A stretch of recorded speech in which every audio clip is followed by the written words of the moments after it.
Hey y'all, my name is Annie and I'm a clinician here at the Healing Collective. I specialize in numbing and medicating, family members who numb and medicate, clients who numb and medicate. I see whole family systems, individuals, couples. So today for this video, I'm going to be talking about how the trauma brain is affected by substances. So two important things we need to know is that we have what we call the brain, the trauma brain, that's been in a trauma response for quite some time. It's not always going to have permanent effects, but it may have semi-permanent, where those symptoms have persisted for such a long time that the brain's almost stuck. Similarly, with substance misuse and substance abuse, when we use substances over a period of time at a certain frequency and quantity, the brain also gets kind of stuck. And so we have the numbing and medicating brain. With the trauma brain, three big areas of our brain get affected. That's our prefrontal cortex, that is our rational thinking, decision-making center of the brain. That part of the brain gets more dim, as well as the hippocampus, which handles our memory recall, that also gets dim. The part of the brain that gets bigger, gets louder, that gets more bright is the amygdala. That's our fight, flight, freeze, survival part of the brain. So when that gets louder, this one gets more dim. So we have a really bright amygdala and a really dim prefrontal cortex and hippocampus.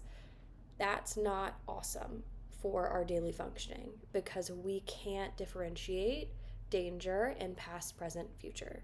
If I can't differentiate danger between past, present, and future, I'm going to be in survival mode all the time. That floods our body with certain chemicals that are not helpful for us in our day-to-day, really keeps us tense, keeps our cortisol high, and really wears on our body. In similar functioning, we also have the substance use, numbing, and medicating brain. In that brain, we also have a dim hippocampus and prefrontal cortex and a pretty bright and loud amygdala. When we get to a point in our substance use when we go toward the mild to moderate level of substance use disorders, that's going to be functioning that way all the time, just like the trauma brain. A lot of times in my work with people who numb and medicate, a question becomes, why is all this trauma coming up? Why is it so hard to manage? I feel like I need to numb and medicate. I need to get to a really high quantity, or I need to consume more frequently in order for those trauma symptoms to subside. What's happening is no matter if you are numbing and medicating or not, your amygdala is going to be really loud and your prefrontal cortex and hippocampus is going to be really quiet. We're not able to differentiate, so trauma symptoms are going to come up. That is also why we take our time.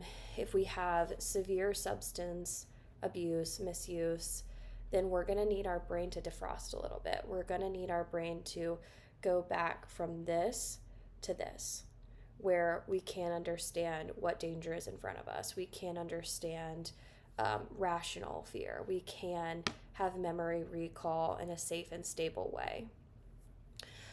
I hope that brings clarity as to how similar those are, and I hope it brings clarity to some symptoms you may be having if you are exploring abstinence or gray area for the first time, and hope to bring more to you guys soon. Thanks.